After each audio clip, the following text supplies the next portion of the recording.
Good morning, it is Monday morning and we are live. It's great to have you with us today. We're in for another action-packed, exciting adventure today and we shall begin. Good morning, it is Monday morning and we are live. It's great. So that was meant to be the theme, but that didn't really work in a minute. So we're just going to ad-lib for a second while I see if it's there, because I don't know where it's gone. It's one of those things that just seems to disappear when it wants to disappear. Let's try again.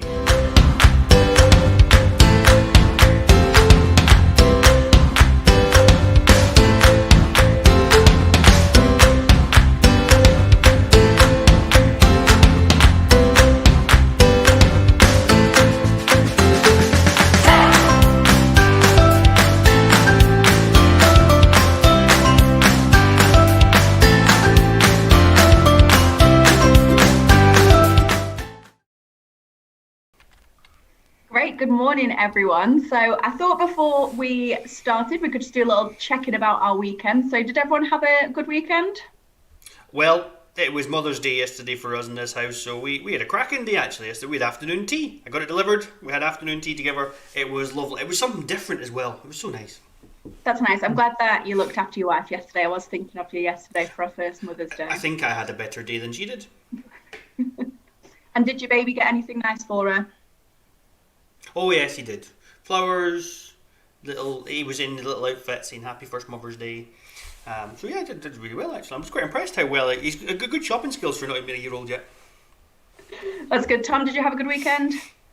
Did had quite a relaxed weekend, but yeah, it was nice to sort of chill and just a stress-free weekend really. So yeah. Yeah, I genuinely didn't get changed out of my pajamas on Saturday, so that was exciting because on Friday we had one of those days where we had 2 tip runs, clean everything, ready for Sunday. So that's good. But, the reason I wanted to mention Mother's Day was because we're going to switch and go from mothers to fathers today. So our theme of the week this week is Saint Joseph. So we can roll the titles.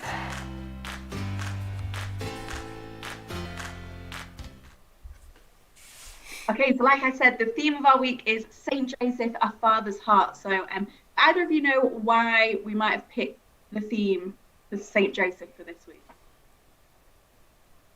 Well, I do, but I was going to pretend I didn't. Yeah. I was going to say, I know that you've got the notes in front of you. Saint Joseph's feast day is coming up on Friday. I think it's Friday, the 19th of March, Yep. and it's an extra special one because we're in the year of Saint Joseph. So every now and again, the Church Pope will call for these special years. So I don't know if you remember, well, Sandy, you remember the Year of Mercy very well. Very well. Scarred for life. That was a good one. Lots of things happened. We were really encouraging like reconciliation and communities to outreach. We had a year of the Eucharist in the diocese, didn't we? Remember that one? We did lots of things. Well, this year, Pope Francis has called for the year of Saint Joseph. And it's to remember 150 years ago when Saint Joseph was named the patron of the universal church. So we know that saints are patrons of lots of different things. And Joseph is the patron saint of the whole church. So if you ever need a man to go to, Saint Joseph is the one because he's the patron saint of all of us. So I thought I would ask you, what do you know about Saint Joseph? The bit I love, is that he doesn't say anything. He just actually does not say a word. And if ever was a strong silent type, so Joseph was definitely a strong silent type. But I'm sure there was loads he had to say. And I think also I'm a little bit inspired him in a minute, especially like he was a father figure. And that to me is incredible. But I just love the fact that I know for sure he'd had something to say. And a lot of who he was obviously handed down to Jesus. And I love that sort of that nurturing side that I would presume Joseph was. I just think it's cool. Normally when we talk about saints, we can talk about their famous quotes or things they said or stories about them. And it comes to Saint Joseph, and we have no quotes to give because there are no recorded words of Saint Joseph in the Bible. And there's some stories about him, there's some legends about him, but no recorded words. Tom, what do you know about Saint Joseph? I feel very similar. Like I quite like the fact that he's actually quite mysterious in some ways. Like you don't know too much about him, but he'll have definitely had like such an influence on how Jesus grew up, and like obviously because he's deemed to be a carpenter, so I can imagine he probably taught Jesus all his trade and everything, which is probably something quite interesting. That Jesus probably picked up from him. But yeah, as Sandy was saying, he was definitely uh, his father. So he will have been looking after him all his life and growing him up and teaching him. And I think that's really cool just to think about that, even though he's not got much to say about him.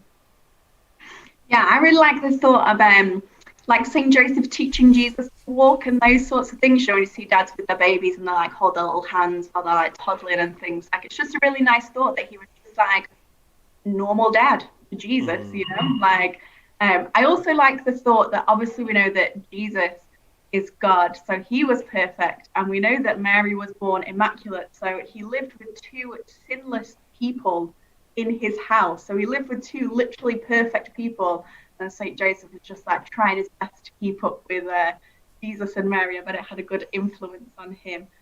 In the Bible, we know that Joseph was engaged to be married to Mary when he found out that she was expecting a baby, and an angel appeared to him in a dream and told him not to be afraid and that the baby was from God. And he decided that he was going to protect for and care for Mary. He was going to love Jesus, and he was honest, trustworthy, and upright man. He's a great example for us, and we have a little video here to show you that tells us a bit more about Saint Joseph.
Okay, so thought of the week this week. I took inspiration from that video just there because Pope Francis loves Saint Joseph, and we saw there that he actually has a statue of a sleeping Saint Joseph on his desk, and that he will write prayers asking Saint Joseph to take care of the church and of different issues and slide it under Saint Joseph's pillow. And I really like that thought that Saint Joseph, like we were saying, is like that strong silent type, is there even when he's sleeping, taking care of his family, the family of the church. And Pope Francis actually wrote a letter this year all about St. Joseph. And as part of that letter, he reflected on the fatherly qualities of St. Joseph. So I just wanted to read a few to you.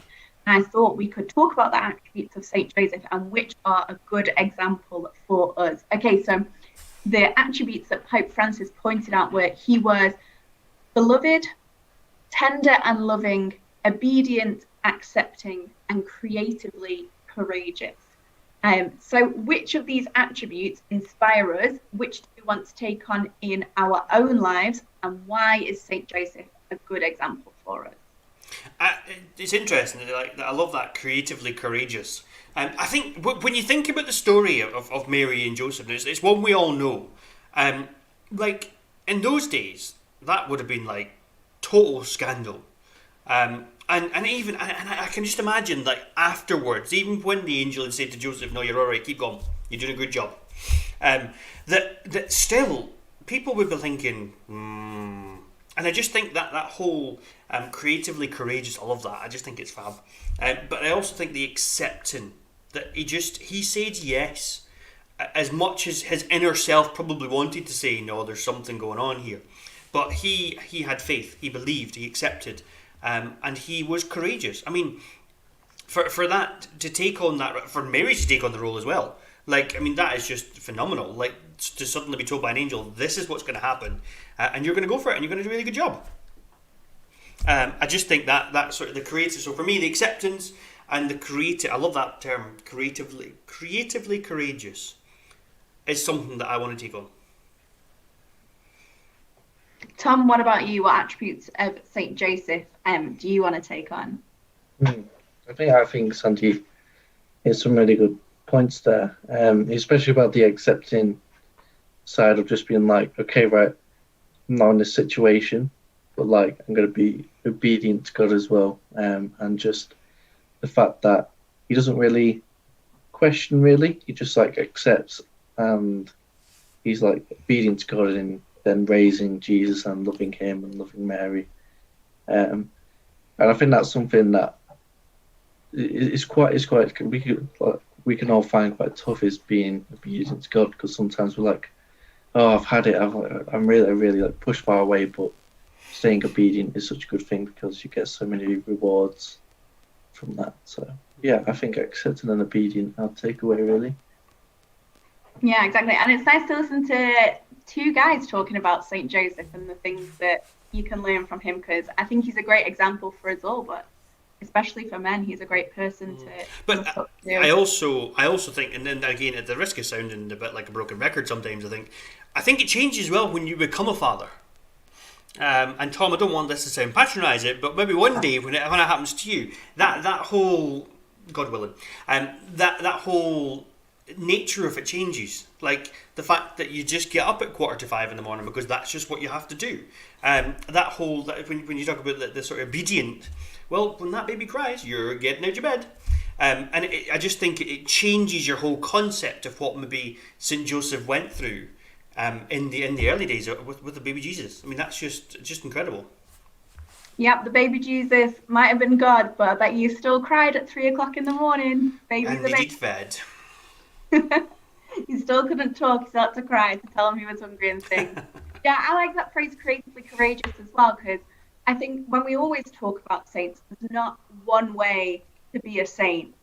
And St. Joseph had to be creative about how he was going to care for Mary and Joseph. If we think about when he had to travel all the way back to his hometown when Mary was about to give birth to Jesus. Like, I often think that when we're approaching Christmas, is how tough that must have been for them. The Holy Family didn't have an easy, perfect life. Like, talk about the scandal, the journeys that they had to take.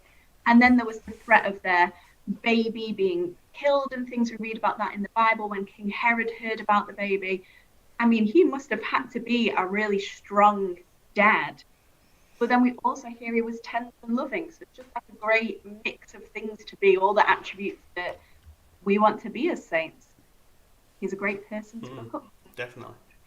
And I'm really excited that not only is it his feast day this week, but throughout the whole year of St. Joseph, we can learn more about him. And hopefully we'll have more to come on St. Joseph and the influence he's had on the church.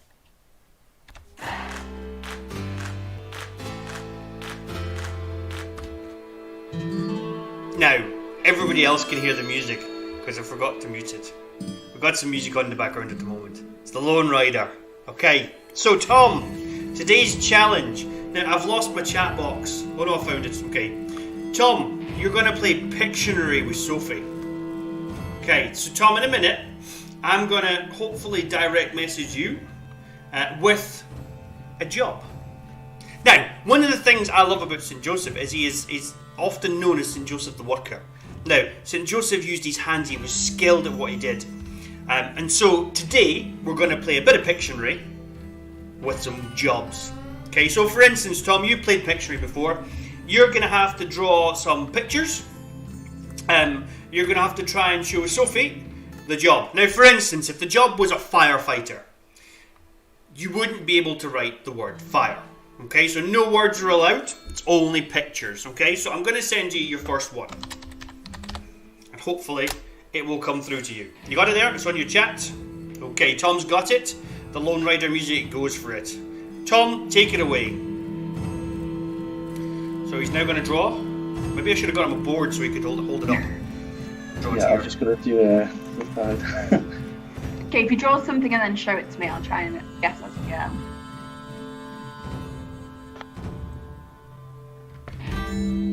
However, the music's fitting. It's quite like suspenseful. I don't know if that's the right word. But Tom has currently got one. So the first one is Pictionary. And he's drawing what he thinks it is. So you've got to show up the camera. There we go. Is it a doctor? Oh, well done, Sophie. Okay. Tom, are you ready for your second one? Go for it. There, it's there. Tom, this is good that you're drawing, because if I was drawing, then like no one would ever be able to guess. Maybe I should switch it round halfway through. It would just be a blob. When we talk about gifts and talents in our retreats, drawing never comes to mind. Okay, this is Tom's second one. Okay. Let's go for something like this. The Lone Rider's just picking up now. Oh dear, how do I, Oh, that's an easy one, Tom. I suppose it's easy. Yeah, when I'm you just know trying to what it think of, Yeah, it's easy when you're not drawing it. is. That's why these challenges are brilliant. oh, this is terrible.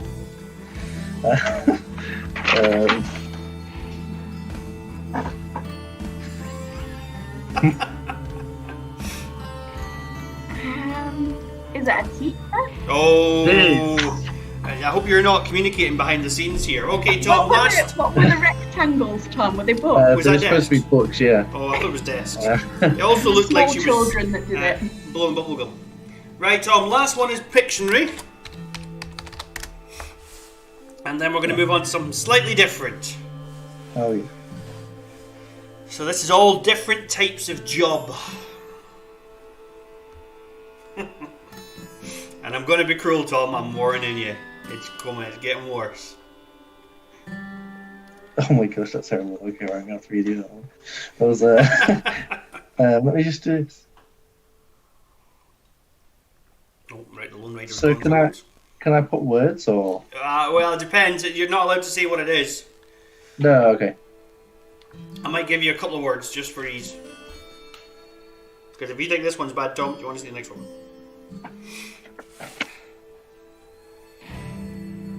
Is it a judge? I'm not going to give you that one. I'm going to be cruel. Is it a lawyer? It's a lawyer, well done. Okay, Tom, we're now going to move from Pictionary, and I want you to do either, depending on where you're from, charades or charades, depending on what you say. Charades. Okay, so, Sure. Tom, your first one, as a charade. Okay. Right, just gonna act this out. Yep, act it out, Tom. Crack on. As a taxi driver,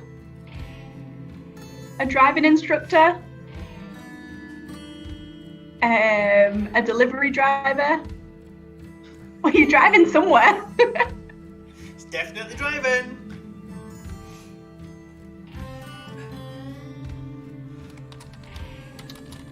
A I really don't. McDonald's drive-through worker. Oh, how can I? Tom, how many words has it got? A 3! bus driver. No. Yeah. A bus driver, Bus well driver. done. Right, Tom, next one.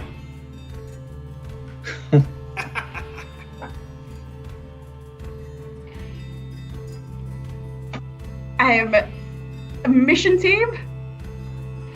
My job. Team member. Youth worker. Well done. Tom, you were about to cheat there and point to you. I was Right, about Tom, to cheat. Next one.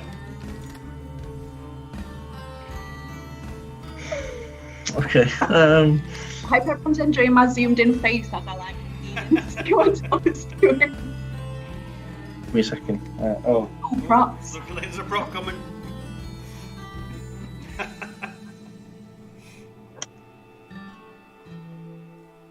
Okay. Money. A magician. A bank teller. Oh, go on, I'll give you that one then. Yeah, that was it. You have to Who's give a it that. banker? Tom, your final one. Okay. A priest. Nah, that was too easy. Should have gone harder. And do you That know was what? easy. The Lone Riders just finished for the second time. So well done, Tom. Once again, well done on that challenge. And I think we're going to move on to the Saint.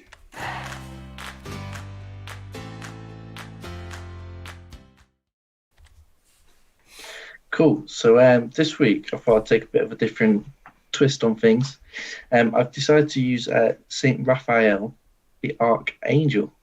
Now he's still classed as a saint technically, but I thought why not get some of the really cool people in? So I thought why not one of the archangels? Now I was going to go for like Saint Michael, but I feel like that's quite generic, you know. So I thought why not go for one of the other archangels? So I've got a little video which we'll just quickly watch, and then we'll talk about it after.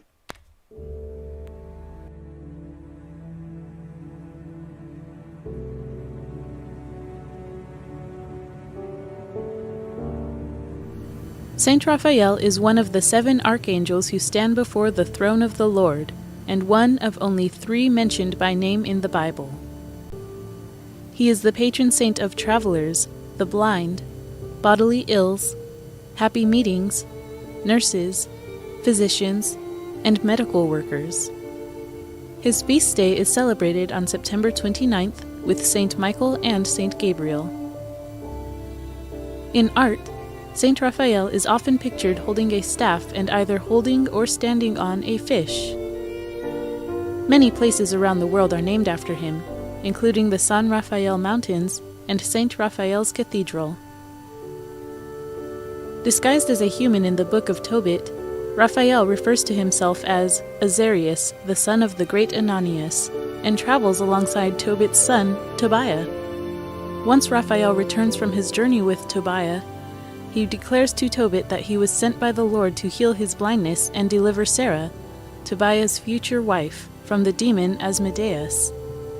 It is then that his true healing powers are revealed, and he makes himself known as the Angel Raphael, one of the 7 who stand before the Lord.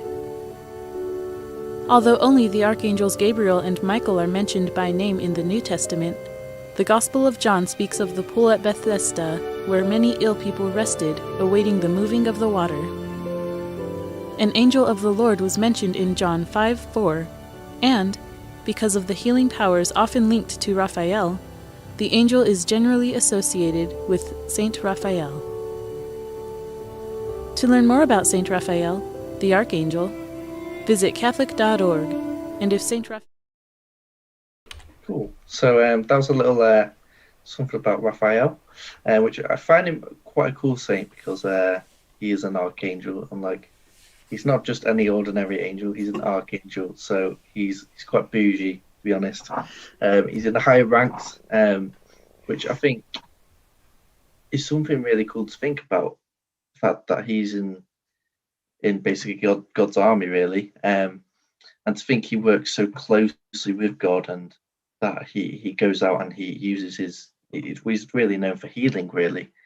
He's a patron saint of medical workers, and I thought that was really quite a cool thing to think about because we've got to give our hats off to all medical workers all around the world, not just the UK.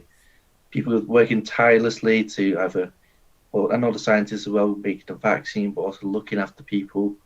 Not even just people in hospitals, but people working in or like homes for helping like the elderly and stuff, but to young people. All of those, and I think at this time when we've been sort of just sheltering in our own houses and everything, they've been going out, making sure that everybody is okay. And I feel like they are definitely protected by Saint Raphael. And I think he's such a cool person to look at because I think he's just very relatable in this time.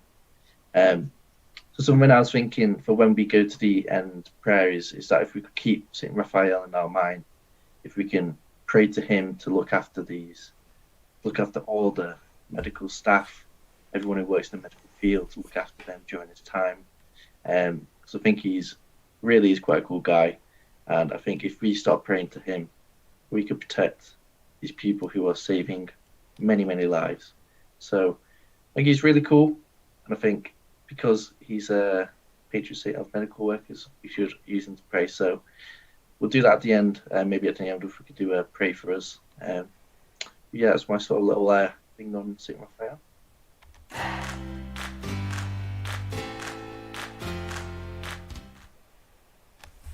Okay, so this is the part of the show where we like to talk about good things that have happened in the last week because this lockdown seems to have gone on for a long, long time. Like, I feel like I've been inside for ages now, and I think it's nice when we can share our good news stories. So does anybody have anything good from the smallest thing to a big thing that's happened in the last week? Well, I'm going to start off with a protest, Sophie, because you made me say mine at the beginning. Oh, sorry. So yesterday was really cool. Like, Mother's Day was really cool. But I'm going to tell you a highlight that started a few weeks ago. So I bought 2 little outfits for the little man to wear for Mother's Day. So one's a baby girl that said happy first Mother's Day, love from Oliver. Okay, and the other one said just happy first Mother's Day. So it was like a little vest type thing. So a few weeks ago, me and the little man got up to the Cracker Sparrows because he was awake and that was when we were getting up. And I tried my bestest to get these 2 little outfits through the wash. Okay? And never before have I washed so little clothes in the wash at once. So I had to wash each individual. One was white, one was blue, so they couldn't go together or it'd be a disaster. But also, I couldn't put any other washing through because I'd got caught having done washing for no apparent reason. So a few weeks ago, I got these single items through a 15-minute wash, spun and back out again on the radiator, up, dried and dressed before Mum had even got out of bed. Granted, that was at 7 o'clock. So that was the so then yesterday morning, we gets up this morning because the deal was we'd give Mum a lie-in because it was Mother's Day and that's the right thing to do. So we got up, and we got him sorted, and he was in his baby grow with a nice big bib so that it would hide everything. And his mum got up yesterday morning and was like, has he had an accident? I'm like, yes, he's had an accident. Just so we could do the big reveal. And it was just great. It was just such a nice day. And I think you're not supposed to enjoy Mother's Day when you're not the mother. But it was actually just really nice for us to have a change. It was something different. As I said, we got an afternoon tea booked and it was lovely. Sadly, with a newborn baby, you can't really give him afternoon tea. So he had some mushed up parsnips. And we had afternoon tea together. It was just lovely. And it was just a nice day to chill out and do very little, but just differently. We even got dressed up. I even put a posh shirt on. So it was nice. Certainly our highlight of the week. We put our posh loungewear on yesterday for Mother's Day dinner. We were changed from our scrubby trackies into our nice loungewear. Tom, what's been a good thing for you this week? Do you have one to share? Tom, I hope you bought your mother flowers, by the way. I did. Good, well done.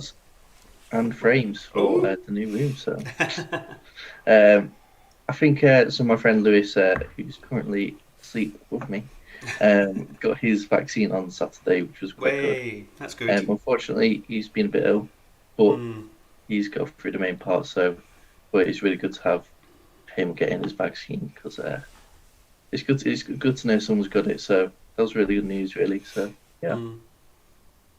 That's good. And my highlight of the week, we've had quite a good week here. Like I said, we feel as though we've been in lockdown for a long time, but it was last week really that we did this, but we've been enjoying it this week, even though it's been a bit cold. We managed to have a tiny little, I can't even call it a garden, it's a yard. It's literally like 1 meter by 2 meters.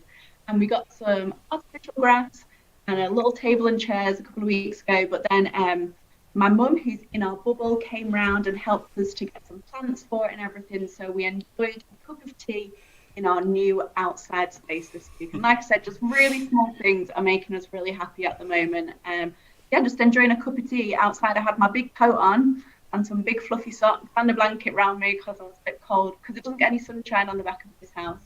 It's nice just to have a little space. We feel very lucky because we know there's a lot of people that don't have a space that they can enjoy at the moment. So yeah, that was nice for us.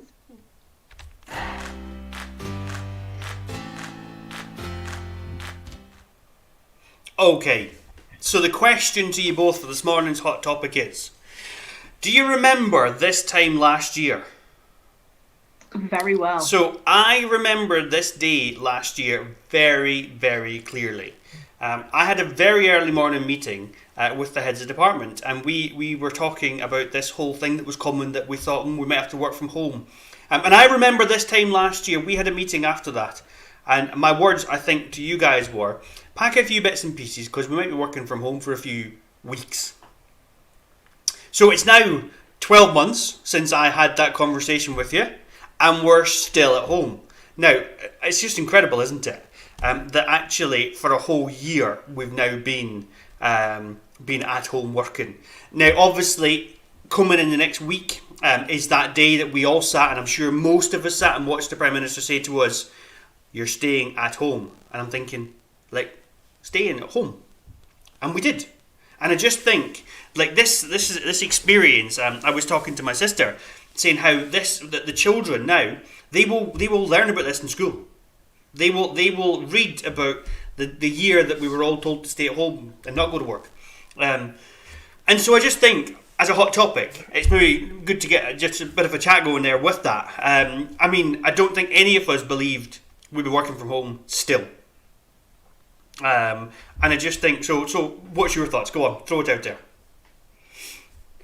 Like I say, it's just, I remembered that it's been a year because I was looking for my Mother's Day Facebook post. So I was looking through my camera roll and I realised that it has been like a year to the week since, like we said, I put my laptop and my screen in a little bag thinking, oh, we might be at home for a couple of weeks. Then a couple of weeks went by and I thought, oh, well, I should probably buy a desk because I don't really have anywhere to work, can't sit and work on my bed forever. And then I thought, oh, I should probably buy a chair. And now I have like a full-on desk set up, work from home, lights, everything. So I just think, I don't know, like how adaptable and resilient people can be.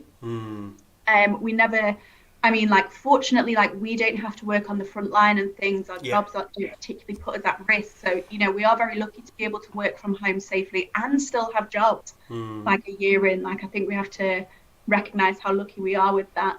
But yeah, like how adaptable and resilient we can be, that we've managed to turn our jobs from, because the week before we all got sent home, we had how many young people on a retreat? So that would have been, we had 70 people, like 70 people a day for like a full week, didn't we? We were like, out, so many people. And we've managed to adapt and change our jobs to reach young people, but in a completely new way. What's really interesting, I look back at the diary for last March, And I just started to have to colour code everything because there was that many things going off here, there, and everywhere. And you look at the diary for now, it's quite sad, really, in some ways. But it's like you say, Sophie, I moved in to sit at the dining room table, and I've been here ever since. And it's just like I thought, I'll set up the dining room table. It's not worth going anywhere else. It's not worth setting up anywhere else because actually it'll be fine for a while. And I'm still at the end of the dining room table. We've just had to extend it a little bit further, so we've got room to eat in it now. And I just think also, so many things have changed. And I don't think some of them will come back anyway. Tom, what's your thoughts on it? I think I'm pretty sure. My main memory was I think I was dropping off one of the team members actually, back home with her stuff. I remember it just being quite a nice day. I think the weather was quite. It was nice a beautiful day. I was just driving through Hoy Lake and just dropping them off, and I just remember I was just like, "Oh well, I'll see you soon." I know, as you said, it was a few weeks, a month or two at max. But to think that would extend to a year and what has happened in that year just absolutely blows my mind. That we've spent a year in our houses, and it's just as you're saying. I've got a whole new desk set up, and I didn't think I even needed this. Yep. It's really gone to show how much stuff has changed. But really, is it not crazy when you say certain things? So, Tom, you just said there. I don't know if you even realised you said it. I had somebody else in the car with me, but that's now concepts that just don't exist. Do you know what I mean? Yeah. I can't remember the last time I shook somebody's hand. It's just crazy, and as part of my job, I was going from meeting to meeting to meeting to meeting, and I was shaking loads of hands. It'll be very strange when that all comes back together again. Is actually, when will you shake somebody's hand? When will you give somebody a hug? I cannot wait to give him over a hug. It's stuff like that, and it's just this new alien. Who'd have thought words like furlough, social distancing would have been a thing? But it's going to be a thing, I think, for a long, long time. But that's today's hot topic. It's just incredible, and I think we'll maybe mark the years as we go on as well, just to change things and the new things that have started. So, anyway, I think we shall move on and we shall pray.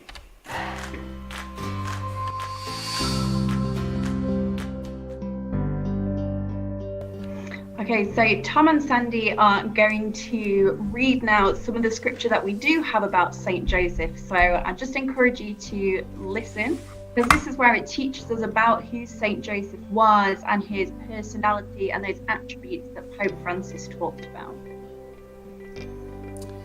This is how the birth of Jesus the Messiah came about. His mother Mary was pledged to be married to Joseph, but before they came together, she was found to be pregnant through the Holy Spirit. Because Joseph, her husband, was faithful to the law, and yet did not want to expose her to public disgrace, he had in mind to divorce her quietly. But after he had considered this, an angel of the Lord appeared to him in a dream and said, "Joseph, son of David, do not be afraid to take Mary home as your wife, because it was conceived in her by the Holy Spirit. She will give birth to a son, and you will give him the name Jesus, because he will save his people from their sins." All this took place to fulfill what the Lord had said through the prophets. The virgin will conceive and give birth to a son. They will call him Emmanuel, which means God with us. When Joseph woke up, he did what the angel of the Lord commanded him and took Mary home as his wife. So in his letter that Pope Francis wrote, he said every morning, as part of his morning prayer, he has said a prayer to Saint Joseph that's come from the 19th century. So it's a very old prayer, and Pope Francis has said this prayer every morning since he was a priest, so quite a long time. And he said that this prayer really helps him to trust in Saint Joseph, because he knows that Saint Joseph is a father, a protector, and as the Pope Francis has a lot of people to look after. So he knows that Saint Joseph is on his side. And he's actually come up with his own prayer to say to Saint Joseph. So I want to try and say this every morning, just like Pope Francis says his own prayer in this year of Saint Joseph. So I'm just going to read it to you now. Hail, guardian of the Redeemer, spouse of the Blessed Virgin Mary. To you God entrusted his only Son. In you Mary placed her trust. With you Christ became man. Blessed Joseph, to us too, show yourself a father, and guide us in the path of life. Obtain for us grace, mercy, and courage, and defend us from every evil. Amen. And we'll just end asking for some saints to pray for us. So Saint Joseph, Pray for us. Saint Raphael the Archangel, Pray for Pray us. for us. pray for us. So Tom, do you want to introduce this one? I will. Okay, so it's always that time of the Monday Morning Live, and of course we really love animals. I feel like most of the videos I put on here are animals. It's a bit of a cute one again. Because I feel like you need to start your day with something funny but cute. So I won't actually explain this one. I'll just let it roll, and then yeah, you can watch that. So here we go.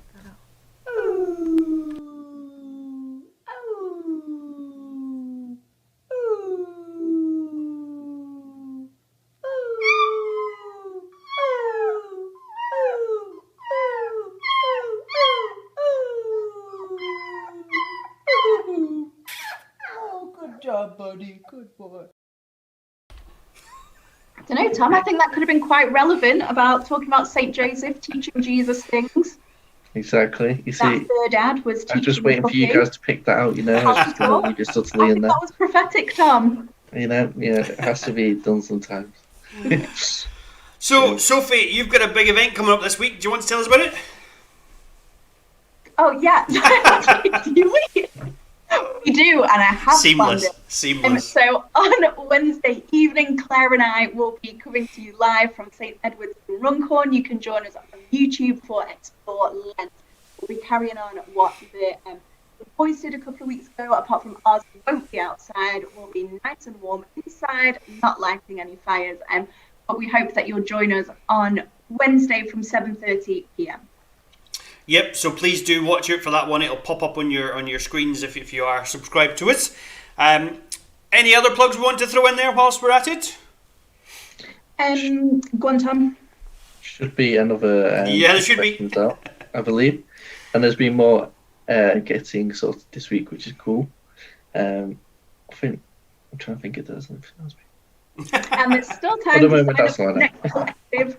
So if you are a young adult over 18, our next collective, we're going to be talking about how to share our faith, and we're also going to be thinking about the future of the group. So if you are a young adult and you've not joined us yet, you're very welcome to join us on the 1st of April. And it's to have your say about what you think would be a good idea to get young adults together. So please do join us for that. And there's also the Altar Service Day coming up soon as well. And there's still a little bit of time. The deadline was gone last Friday, or has gone last Friday. We're doing really well for numbers, but we still have got room in the Zoom. Room in the Zoom, like that. These new phrases. So please do, if you are interested in that as well, just drop us an email and we'll try and slot you in before the places get filled as well. Don't forget, as always, it's down at the bottom of the screen just below Sophie. Follow us on Twitter, Instagram, and on the one I've forgotten, Facebook, that's the one.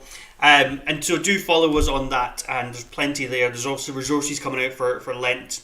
We're coming close to the end of Lent. It's kind of scary.